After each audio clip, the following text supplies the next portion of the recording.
இன்றைக்கு தமிழ்நாட்டுடைய முதலமைச்சர் 1989 அவர் ஒரு எம்எல்ஏவாக சட்டமன்றத்துக்குள்ளே நுழைகிறார்.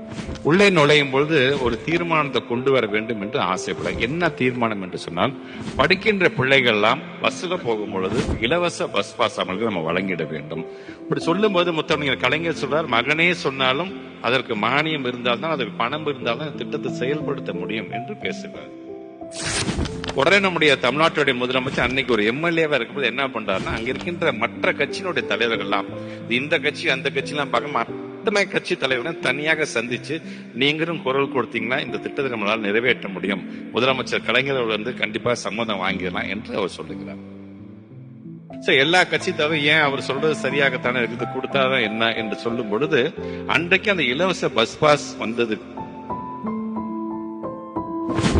அந்த இலவச பஸ் பாஸ்ல நானும் ஸ்கூலுக்கு போன ஒரு பயனாளி என்கின்ற அந்த பெருமை எனக்கு என்றைக்குமே உண்டு.